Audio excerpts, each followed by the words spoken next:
Hello everyone, class 12 statics को rank correlation chapter को यहाँ हेर के हो रैंक कोरिलेशन भनेको के हो the degree of relationship between two variable with respect to their respective rank is called rank correlation.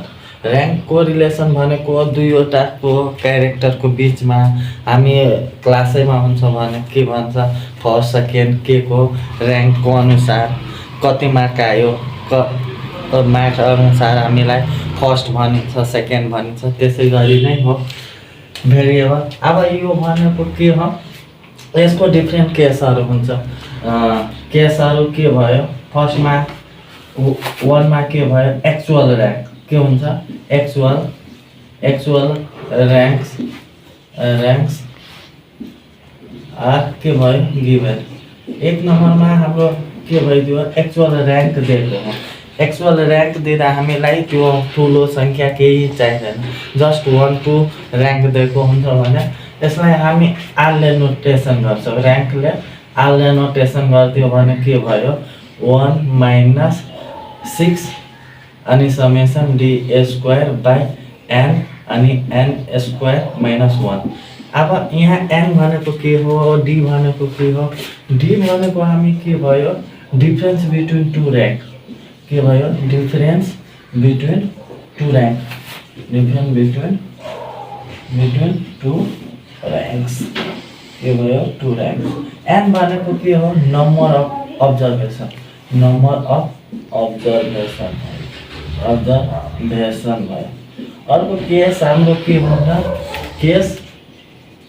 Case number 2 मा के हुन्छ ऱ्याङ्क दिएको हुँदैन, नम्बर जस्ट दिएको हुन्छ भने ऱ्याङ्क आर नट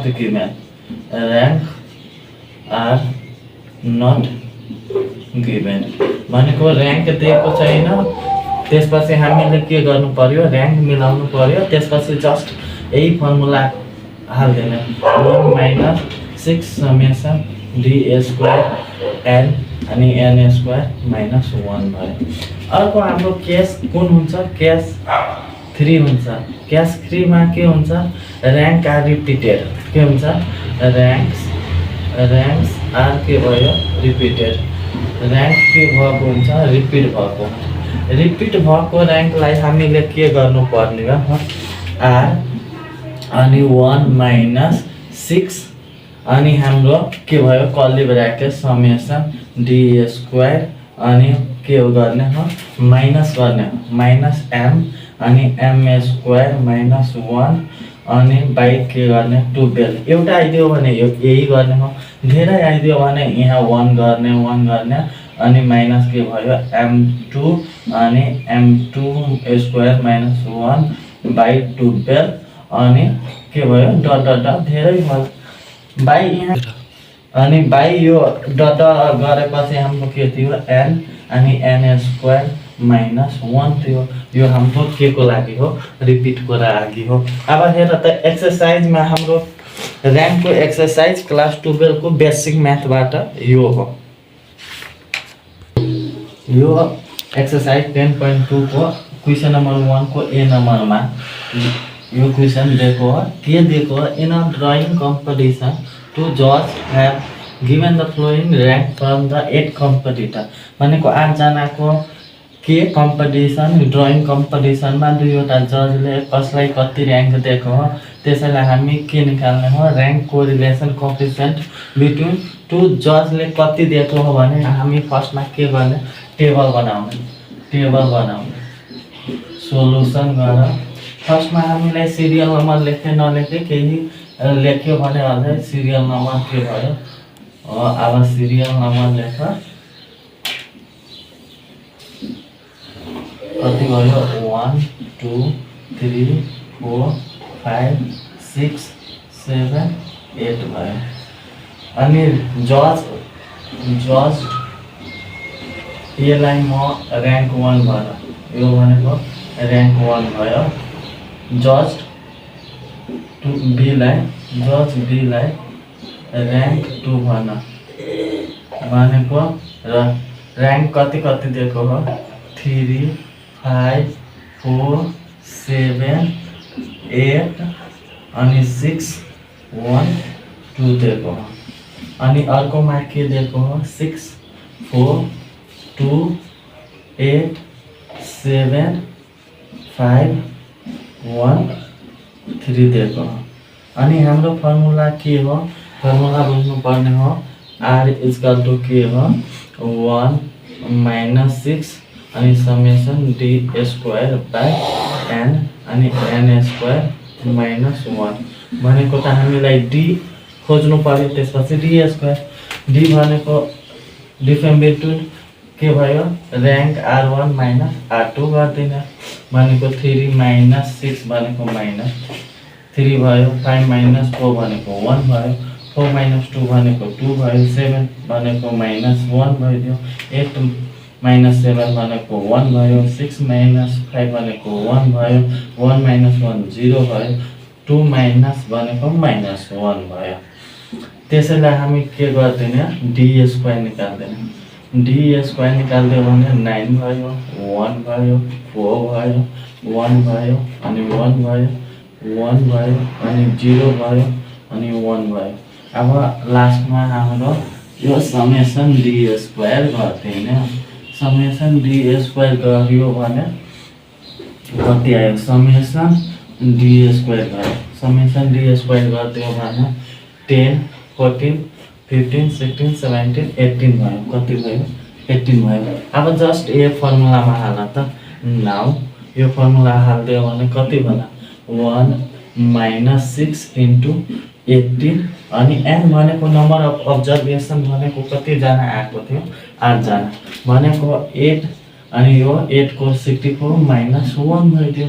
क्याल्कुलेसन गर 1 - अब डाइरेक्ट क्याल्कुलेटरमा हाल त। क्याल्कुलेटरमा हाल्दा के हाल्ने डाइरेक्ट एन्सर लेख्दा पनि हुन्छ। हाम्रो क्याल्कुलेटरमा के आयो डाइरेक्ट एन्सर आउँछ। कति आयो हाम्रो r भनेको कति आयो r भनेको 0.78 अनि 57 भनेको यो हाम्रो र्याङ्क भयो। यो खासमा कुन केसको हो भनेको यो एक्चुअल भनेको एक्चुअल र्याङ्क्स आर के दिएको थियो गिभन थियो। अब अर्को क्वेसनमा हामी के सोल्भ गरिदिन्छौँ र्याङ्क नदिएको र्याङ्क आर गिभन वाला फर्स्ट हामीले गरिसक्यो। अनि केस हाम्रो सेकेन्ड के हो र्याङ्क आर नट गिभन। अनि कति स्टुडेन्टलाई 6 जना स्टुडेन्टलाई एउटा एक्जाम लिएको छ अनि नाम ABCD गरेर अनि त्यसको आइक्यू को मार्क दिएको हो कति कति आइक्यू छ र एक्जाम मार्क पनि दिएको। यसमा कुनै र्याङ्क दिएको होइन। अनि र्याङ्क दिएको छैन भने फर्स्टमा हामीले र्याङ्क लेख्ने हो।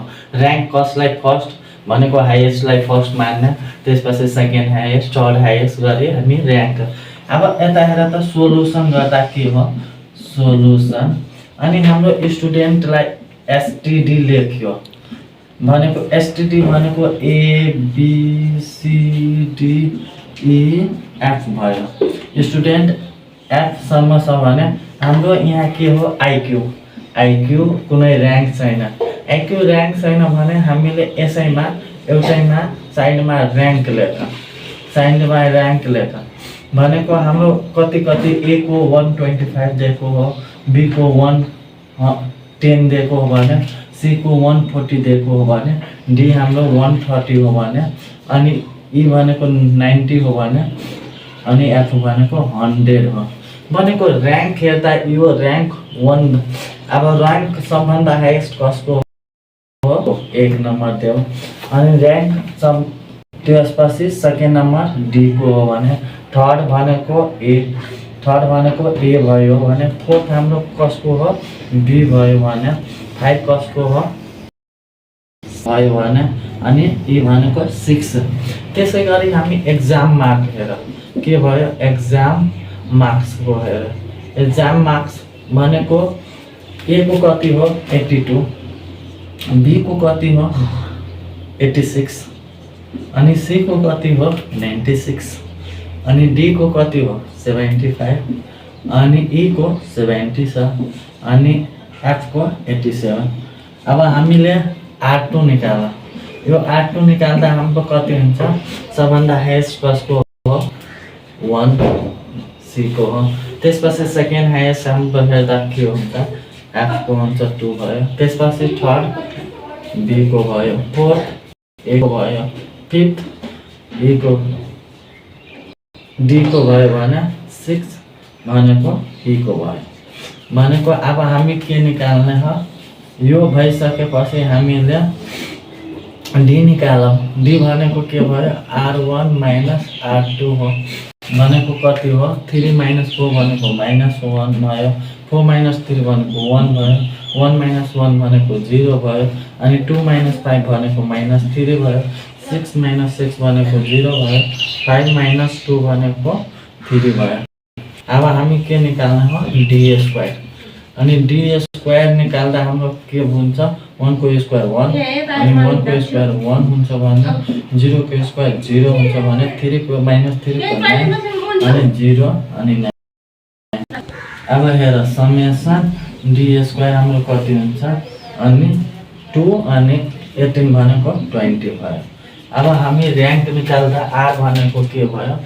R equal to 1 minus 6 summation B square अनि n स्क्वायर माइनस 1 भयो। जस्ट फर्मुला हाल कति भयो? 1 माइनस 6 इन्टु 20 अनि कतिजना छ? 6 अनि 6 को स्क्वायर 36 माइनस 1 यो अब कति हुन्छ? 1 माइनस 120 अनि 6 इन्टु 35। अब डाइरेक्ट क्यालकुलेट गर्दा कति भयो? R भनेको 0.428 हाम्रो र्याङ्क कति? र्याङ्क कोरिलेसन भनेको 0.428 आयो। यो हाम्रो एन्सर।